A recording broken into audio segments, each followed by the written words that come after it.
Hey guys, it's Boy here, and this is how to play Anti Mage in 700 featuring Miracle.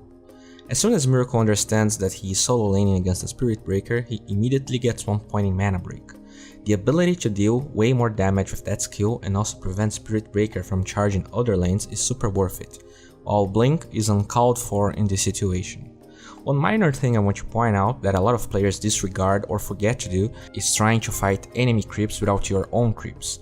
Even if the lane is easy and you have tons of regen, he has more than 300 gold invested in regen, a poor man's shield, and still, he is dragging the creeps around instead of trying to take them head on.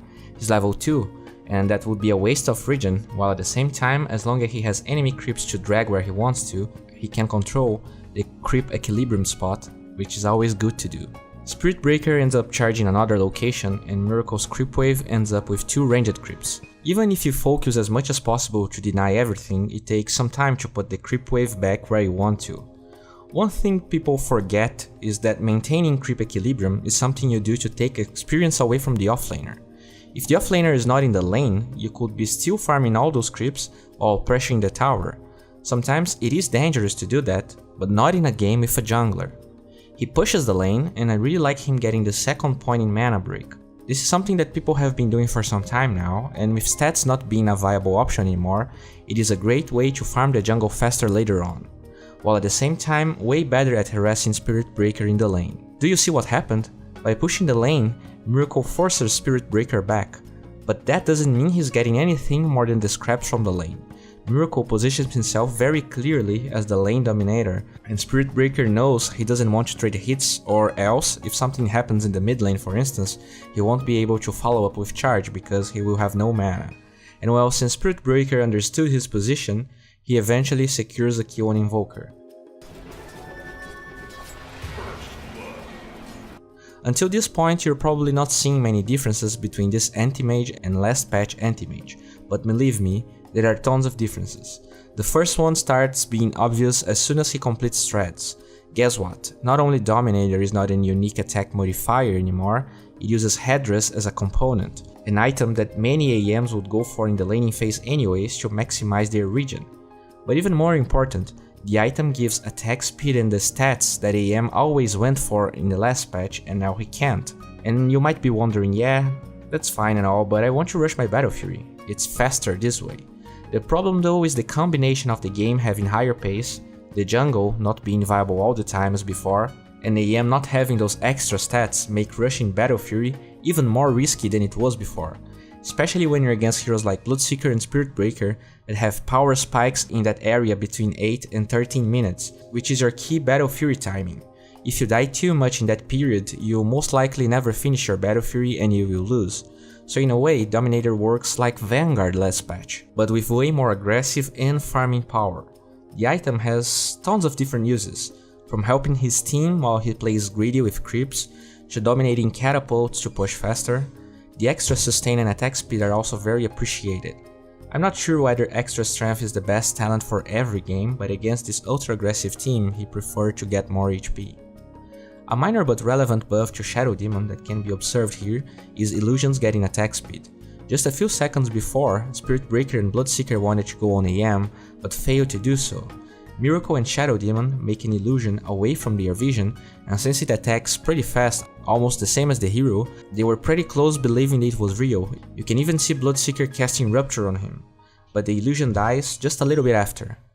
It's clear that Miracle feels more confident fighting with this item build than before. Dire team has the advantage, at least in kills, and even then, he gives up on his jungle camp to help his team, even though he doesn't have level 2 ult, which is usually a time where you can get kills easier with the hero. Even then, he clicks on Spirit Breaker, realizes he's very low on mana, and guarantees a kill with Mana Void. When Bloodseeker ults him, he goes for the best blink possible. Going through cliffs, stairs, and trees that are not easily accessible are always your best bet in running away from Bloodseeker. But the most important part of his escape is waiting for Bloodseeker to commit Bloodrite. The skill gives vision and is usually what ends up killing you during the cooldown of the next blink. Since Blood didn't hold on it, he quickly escapes. Having extra HP from the talent and Dominator definitely also help. This clip is a bit clowny, but at the same time a great showing on how I feel that even though Anti Mage is not more viable than the last patch, he feels less dependent on Battle Fury. His team is being decimated, kill after kill, and usually in a game like this, the usual response from an Anti Mage would be farming Battle Fury and praying that your team can buy enough time for you to get back into the game. He checks Spirit Breaker's mana, sees that Invoker is pretty much on fighting shape, and TP is there even with Shadow Demon dead. Dire gets ultra unlucky because Invoker gets stuck in a weird area. Even though Ogre used his Mango, Miracle quickly destroys him, and we can see that he can pack a decent push. I'm not sure if Dominator is going to be a core item on Anti Mage, but in a game where your mid doesn't go for the item, it really helps your team in fights like this and makes your presence worth it. The extra attack speed gives them 2 quick kills, and that even synergizes with the fact that AEM is pretty much forced to max mana break earlier compared to last patch. He right clicks way stronger and faster in the same time period. That fight alone guarantees his 15-minute Battle Fury, a very respectable timing considering he went Dominator and his team is doing poorly. Even though I highlighted the strong teamfight aspects of Helm of the Dominator, we can see that Miracle makes sure to use the active of Dominator almost as much as possible. The favorite creeps as far as the replays I've watched are Alpha Wolf, Pink Chicken and the Small Satyr. They all have their uses. Wild Wings are used more in the early game to annoy other lanes, but Miracle more often than not grabs whatever is available. Alpha Wolf is used as a farming whey protein and decent mid-game teamfight asset, and it can even be used to farm some lane creeps since it has decent damage and attack animation. And the Satyr can be used as an amazing gap closer for Anti Mage, and well, they end up winning that fight.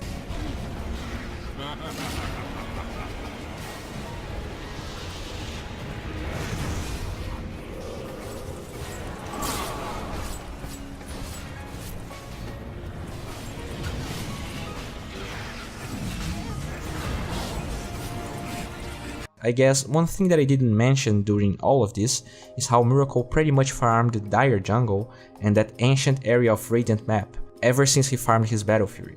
There are tons of reasons for that. The main one is that when the enemy team has a kill advantage and map control over you, they will start warding your map as they get kills and win fights.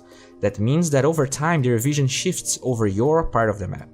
Against Anti Mage specifically, they will try their best to dominate your jungle, and until now he has no reason to believe Dire is warding their own jungle to catch him, thus he takes advantage over it. The other reason that might be as important as this one is stealing farm from Morphling. He is participating in some fights, but he is farming more. Farming our enemy jungle now has more weight than before because the creeps will only respawn after 2 minutes, so Miracle is definitely slowing Morph's farm while at the same time playing safer without hindering his farm too much. Anyways, they secure Roshan.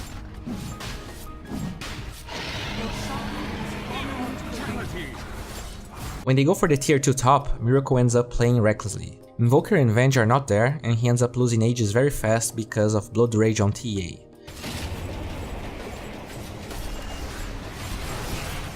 Luckily, Blood Right wasn't perfectly positioned, and he blinks away. It's unfortunate because if Spirit Breaker was there earlier, he would be able to cast Charge in the Radiant Creeps while AM respawned, allowing Blood Right to land. Anyways, pay attention to how the fight unfolds. The minus armor combined with a very strong level 19 Anti Mage melts Morphling before he can gather more strength, and the fight is pretty much over by this point. While I don't think AM's early game is easier or harder than before, if he can get a Battle Fury at a good timing, he can get level 20 way faster than before. And in my opinion, level 20 now means equal or even more than last patch.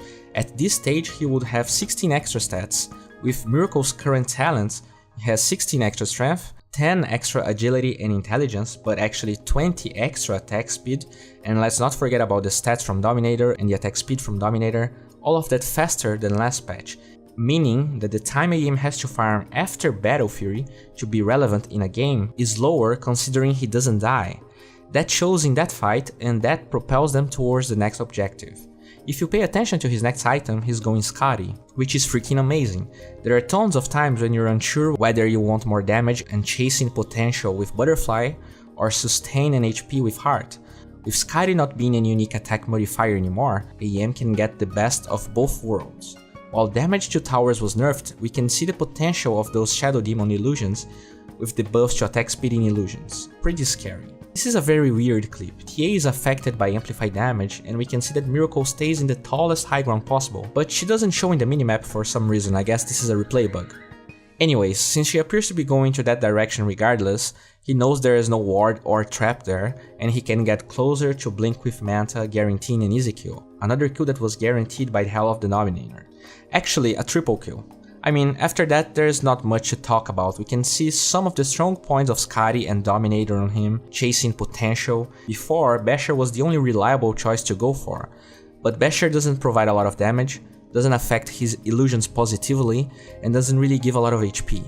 Dominator and Skadi solve those problems while also buffing AM and his illusions, which is pretty important considering how core Manta is on him, and they eventually win the game. Just one final clip, here we can see how strong his illusions actually are.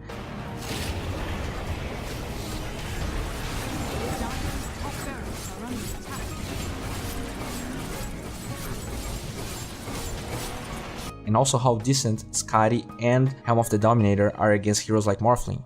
Basher depends on luck, unless you have Abyssal, and even then, it has a reasonable cooldown, it can get nullified by Linken's. With Skadi and Dominator, he has more safety in slowing those heroes, and when chasing heroes like Morphling, it helps a lot.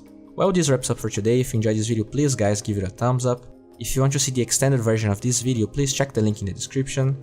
And I can't overstate how this video would never be possible without the huge help from the Pugna guys. Pugna is a platform where you can learn from people like Chessie, Fogged, Slasher, Monib, and get better at the game. They have now great content on 7.0.0, and if you want to raise your MMR, it's a great time. Just figure out the patch faster than others and get those easy wins. And of course, if you enjoy this content, please subscribe to my channel and let's keep learning together. Another kill that happens again because Draw is not mobile. The fact that Waga understands that and also immediately spots Pudge going on CM allows him to use the orb he only casted to get a last hit and translate that into another kill before he even has ult learned. He knows Hook is on cooldown, and he even places the final orb to go back to the lane faster. Most people try to farm Blink Dagger through less hits in the lane, and you can see that's not the case for Waga. He spots Pudge and he works a lot